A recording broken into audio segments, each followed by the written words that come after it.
नमस्कार, मैं हूं संजना और हम लोग देख रहे हैं बिहार शिक्षक भर्ती से संबंधित जीके और जीएस को। जीके और जीएस के क्रम में इतिहास में हम लोग आज इस वीडियो में चोल वंश को देखने वाले हैं। हम लोग देख रहे हैं चोल वंश को और चोल वंश में अब हम जानेंगे कि इनके संस्थापक कौन थे, उनकी राजधानी कहाँ थी और विभिन्न राजाओं के बारे में जानने की कोशिश करेंगे यहाँ पे। तो देखते हैं यहाँ कि चोल वंश का संस्थापक कौन था। तो चोल वंश का संस्थापक विजयालय था। चोल वंश का संस्थापक विजयालय था और विजयालय ने नर केसरी की उपाधि भी धारण की थी। चोल वंश का संस्थापक विजयालय था और विजयालय ने नर केसरी की उपाधि धारण की थी। पल्लव वंश के अवशेष पर चोल वंश की स्थापना की गई थी 9वीं शताब्दी में। आगे देखते हैं कि इन्होंने अपनी राजधानी तंजाय या फिर तंजौर को बनाया। तंजाय और तंजौर एक ही बात हुई।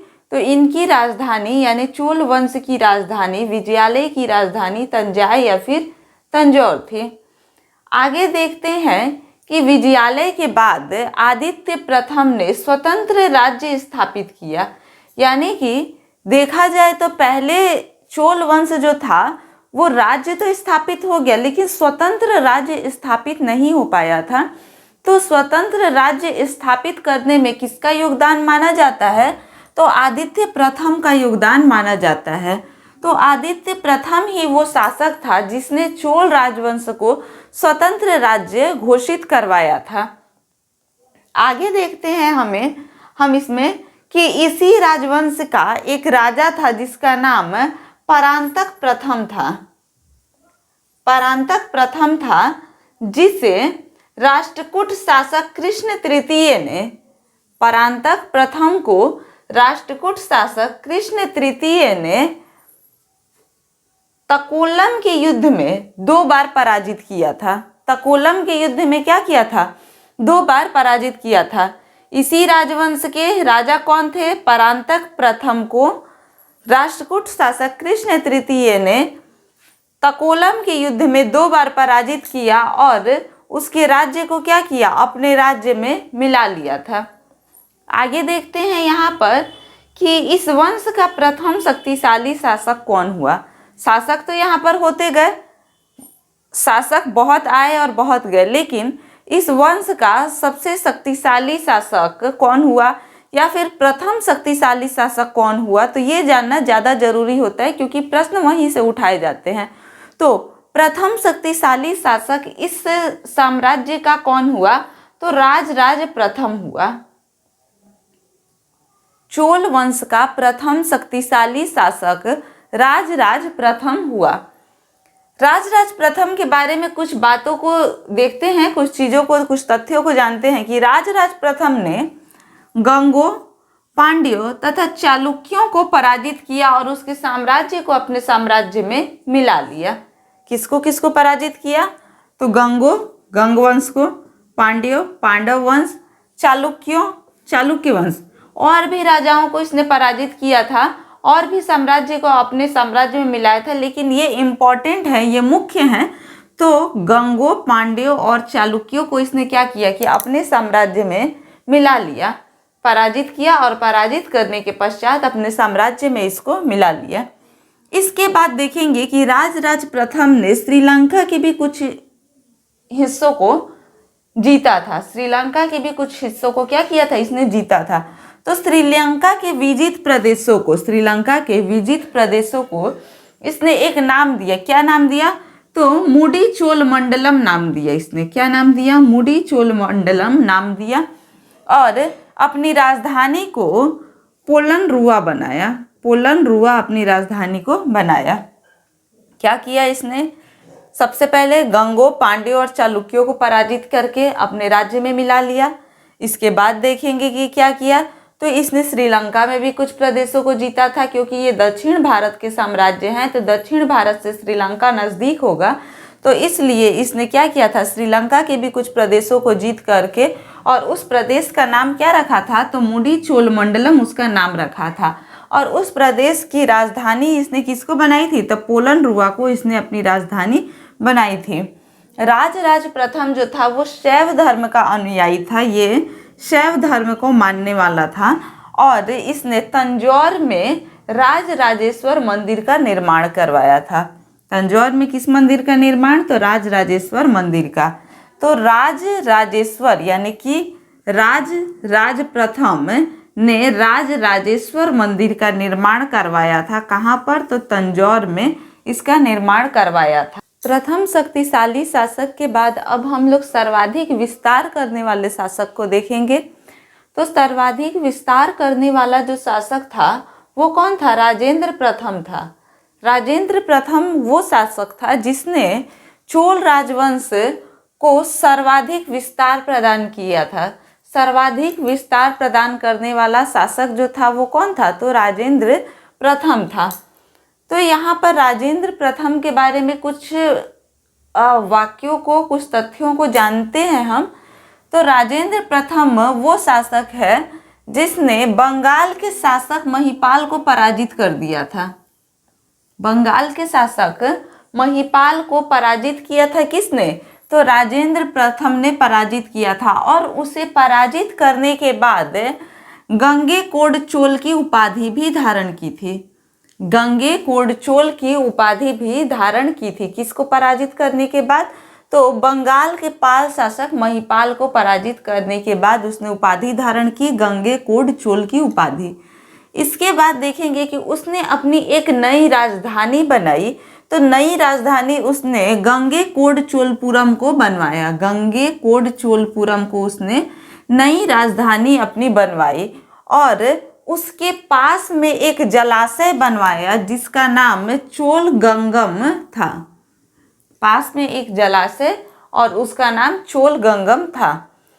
ये जो राजेंद्र प्रथम है इसको हम लोग आगे देखेंगे कि ये महमूद गजनी का समकालीन था। जब हम लोग मध्यकालीन इतिहास को पढ़ेंगे तो उसमें हम महमूद गजनी के बारे में भी पढ़ेंगे। तो वहाँ पर हम देखेंगे कि जो राजेंद्र प्रथम था वो महमूद गजनी का समकालीन था, यानी ये दोनों एक ही समय के शासक थे।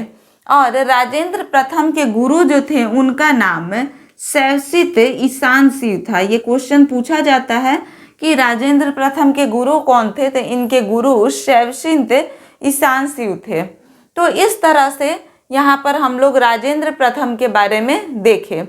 राजेंद्र प्रथम के बाद से अब हम राजेंद्र द्वितीय को देखेंगे। तो राजेंद्र द्वितीय ने प्रकेसरी की उपाधि धारण की थी। इससे यही एक क्वेश्चन पूछा जाता है, तो इसको हम ध्यान में रखेंगे कि राजेंद्र द्वितीय ने प्रकेसरी की उपाधि धारण की थी। आगे इसके बाद हम देखते हैं वीर राजेंद्र को। इसके बाद वीर राजेंद्र को देखेंगे तो वीर राजेंद्र ने राजकेसरी की उपाधि धारण की थी। वीर राजेंद्र ने किसकी उपाधि? तो राजकेसरी की उपाधि धारण की थी। और इसके आगे अब हम विक्रम चोल को देखते हैं। इसके आगे विक्रम चोल को देखेंगे तो विक्रम चोल वो शासक था जिसने चिदम्बरम मंदिर का पुनरुद्धार करवाया था। चिदम्बरम मंदिर का क्या करवाया था? पुनरुद्धार करवाया था। किसने? तो विक्रम चोल ने करवाया था। और इस मंदिर का पुनरुद्धार करवाने के लिए किसने? विक्रम चोल ने अकाल तथा अभावग्रस्त जनता से सख्ती से कर भी वसूला था। यानी कि वहाँ अकाल आया हुआ था। अकाल से जो जनता पीड़ित थी, जो अभाव में थी, जिसके पास धन का अभाव था, उस जनता से भी उसने क्या किया था? कर को सख्ती से वसूला था। यानी जबरदस्ती उनसे कर वसूला गया था। किस लिए? तो चिदम्बरम मंदिर का पुनरुद्धार करवाने के लिए। तो क्या ये सही बात है कि किसी मंदिर का उद्धार करवाने के लिए और वहाँ की जनता से जबरदस्ती कर को वसूला जाए? तो ये कहीं से भी सही बात नहीं होती है कि एक मंदिर का पुनरुद्धार करवाने के लिए उसी मंदिर के जो भक्त हैं उन लोगों से क्या किया जाए कि कर को जबरदस्ती वसूला जाए। जिनके पास में अनाज का अभाव हो और धन और संपत्ति का अभाव हो, वैसी जनता से कर वसूल करके और चिदम्बरम मंदिर का क्या किया गया था? पुनरुद्धार करवाया गया था। और ये किस शासक ने करवाया था? तो विक्रम चोल ने करवाया था। विक्रम चोर ने चिदम्बरम मंदिर का पुनरुद्धार करवाया और अकालग्रस्त तथा अभावग्रस्त जनता से इसके लिए कर वसूला गया था।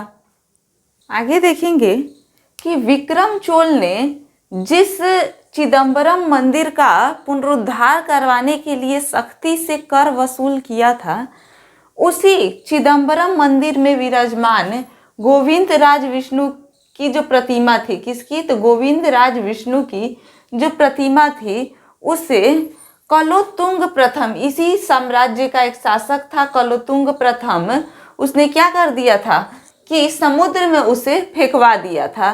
कलोतुंग प्रथम ने चिदम्बरम मंदिर में जो भगवान की प्रतिमा थी, भगवान की प्रतिमा यानी कि गोविंद राज विष्णु की जो प्रतिमा थी, उसे समुद्र में क्या कर दिया था? फेंकवा दिया था। लेकिन बाद में चल करके वैष्णव आचार्य रामानुजाचार्य ने उस मूर्ति को तिरुपति बालाजी में मंदिर में क्या किया? प्राण प्रतिष्ठान करवाया। तो अभी जो हम तिरुपति बालाजी में घूमने जाते हैं, वहाँ पे प्रभु के दर्शन करने जाते हैं, तो वो कौन सी मूर्ति वहाँ पर विराजमान है? तो यही गोविंद राज विष्णु की जो प्रतिमा है, वही वहाँ पर तिरुपति के मंदिर में विराजमान है। और इस प्रतिमा को किसने वहाँ पर स्थापित करवाया था? तो वैष्णव आचार्य रामानुजाचार्य ने उसे क्या करवाया था? वहाँ पर प्राण प्रतिष्ठान करवाया था। तो एक बार और देखेंगे कि चोल वंश के एक शासक थे कलोतुंग प्रथम, जिन्होंने चिदम्बरम मंदिर में विराजमान किसकी? तो गोविंद राज विष्णु की प्रतिमा को समुद्र में क्या किया था? फेंकवा दिया था। और समुद्र में फेंकवाने के बाद कुछ समय के बाद उसे वैष्णव आचार्य रामानुजाचार्य ने उस मंदिर को तिरुपति के मंदिर में क्या किया था? प्राण प्रतिष्ठान करवाया था। तो तिरुपति के मंदिर में जब हम जाते हैं वहाँ पे दर्शन करने के लिए, तो इसी मूर्ति का दर्शन करके हम आते हैं। अब देखेंगे कि चोल वंश का जो अंतिम शासक था वो कौन था? तो चोल वंश का अंतिम शासक राजेंद्र तृतीय था। चोल वंश का अंतिम शासक कौन था? तो राजेंद्र तृतीय इस वंश का अंतिम शासक हुआ। यहाँ के समाज के बारे में थोड़ा सा देखने का प्रयास करेंगे यहाँ, तो हम पाएंगे कि समाज जो था वो ब्राह्मण और अब्राह्मण की श्रेणी में बटा हुआ था। यानी कि यहाँ पर दूसरा कोई जाति धर्म नहीं, बल्कि ब्राह्मण और अब्राह्मण की श्रेणी में जो समाज है वो बटा हुआ था। इसमें हम ये देखेंगे कि ब्राह्मणों को कर मुक्त भूमि दी जाती थी। जो ब्राह्मण थे वहाँ पर उन्हें क्या दी जाती थी? तो कर मुक्त भूमि, यानी कि उस भूमि पर, उस जमीन पर टैक्स नहीं लगता था, तो कर मुक्त भूमि दी जाती थी। और उस कर मुक्त भूमि को चतुर्वेदी मंगलम कहा जाता था। क्या कहा जाता था? चतुर्वेदी मंगलम के नाम से जाना जाता था। इसके आगे हम लोग देखेंगे कि ब्राह्मणों को भूमि तो एक तो दी गई जो कि कर मुक्त थी, यानी कि टैक्स फ्री भूमि थी, टैक्स फ्री लैंड था। और उसके बाद देखेंगे कि ब्राह्मणों को दान स्वरूप भी भूमि प्रदान की जाती थी, यानी कि ब्राह्मणों को भूमि जो है वो दान में भी दी जाती थी। तो दान में जो भूमि दी जाती थी उसे ब्रह्मदेय कहा जाता था। उसे क्या कहा जाता था? ब्रह्मदेय कहा जाता था। और जो टैक्स फ्री भूमि होती थी उसे क्या कहा जाता था? तो उसे चतुर्वेदी मंगलम कहा जाता था। इसके बाद देखेंगे कि चोल वंश में विष्णु के उपासक को अलवार कहा गया और शिव के उपासक को नयनार कहा गया। चोल वंश में क्या कहा गया? विष्णु के उपासक को अलवार और शिव के उपासक को नयनार कहा गया। यहाँ पर देखेंगे कि कन्नड़ साहित्य के त्रिरत्न कौन थे और तमिल साहित्य के त्रिरत्न कौन थे, तो इनको एक नज़र में देखेंगे। तो कन्नड़ साहित्य के त्रिरत्न चोल वंश में पंप, पुन और रन थे। पंप, पुन और रन, ये तीन क्या थे? त्रिरत्न थे कन्नड़ साहित्य के। और तमिल साहित्य की बात की जाए तो पुंगलेदी, कंबन और ओटकुटुन जो थे वो क्या थे? तमिल साहित्य के त्रिरत्न थे। तमिल साहित्य के त्रिरत्न और कन्नड़ साहित्य के त्रिरत्नों को हम यहाँ पर देख लिए हैं। चोल प्रशासन के सभा एवं संस्था की जानकारी जो है वो उत्तर मेरु शिलालेख से मिलता है। उत्तर मेरु शिलालेख से चोल प्रशासन के संस्था एवं सभा की जानकारी मिलती है। और ये उत्तर मेरु शिलालेख जो है वो चोल वंश के एक राजा थे परांतक प्रथम। परांतक प्रथम के शासनकाल से संबंधित है। परांतक प्रथम के शासनकाल से संबंधित है क्या चीज? तो उत्तर मेरु शिलालेख। और इससे तत्कालीन चोल प्रशासन के सभा एवं संस्था का वर्णन मिलता है। तो उस समय चोल प्रशासन कैसा रहा होगा, उसका सभा और संस्था कैसी रही होगी, तो इसके बारे में जानकारी जो है वो उत्तर मेरु शिलालेख से प्राप्त होता है। आगे देखेंगे कि चोल साम्राज्य जो है वो 6 प्रांत में बटा हुआ था। 6 प्रांतों में बटा हुआ था चोल साम्राज्य, जिसे मंडलम कहा गया है। जिसे क्या कहा गया? जिसे मंडलम कहा गया है। और इसको हम देखेंगे कि चोल प्रशासन की या फिर चोल राजवंश की मुख्य विशेषता को देखेंगे कि मुख्य विशेषता क्या थी। तो इसकी मुख्य विशेषता स्थानीय स्वशासन थी। मुख्य विशेषता क्या थी? स्थानीय स्वशासन। वर्तमान समय में जो पंचायती राज व्यवस्था है, वर्तमान समय की जो पंचायती राज व्यवस्था है वो इसी स्थानीय स्वशासन से प्रेरित है। इसी स्थानीय स्वशासन से प्रेरित है क्या? वर्तमान की जो पंचायती राज व्यवस्था है वो। आगे देखते हैं यहाँ पर हम लोग कि पर्सी ब्राउन जैसे इतिहासकारों ने बृहदेश्वर मंदिर के विमान को क्या कहा है? तो भारतीय वास्तुकला का निकष कहा है। भारतीय वास्तुकला का निकष कहा गया है। किसके द्वारा? तो पर्सी ब्राउन के द्वारा कहा गया है। किसे? तो बृहदेश्वर मंदिर के विमान को भारतीय वास्तुकला का निकष कहा गया है। आगे देखेंगे कि चोल कालीन जो नटराज की प्रतिमा है उसे चोल कला का सांस्कृतिक सार कहा गया है। उसे चोल कला का क्या कहा गया है? सांस्कृतिक सार कहा गया है। यानी कि चोल कला में जो नटराज की प्रतिमा बनाई गई है वो बहुत ही अद्भुत है और उस प्रतिमा में काफ़ी खूबियां होने के चलते उसे चोल कला का सांस्कृतिक सार कहा गया है। तो इस प्रकार से हम लोग देखेंगे तो हमारा चोल वंश जो है वो समाप्त होता है। अब इसके आगे छोटे छोटे से और राजवंश हैं जिसको हम लोग नेक्स्ट वीडियो में देखेंगे। और इस वीडियो में हमारा जो चोल राजवंश है, चोल राजवंश को देखें और चोल राजवंश समाप्त होता है। तो धन्यवाद। लाइक, शेयर और सब्सक्राइब करना नहीं भूलिएगा।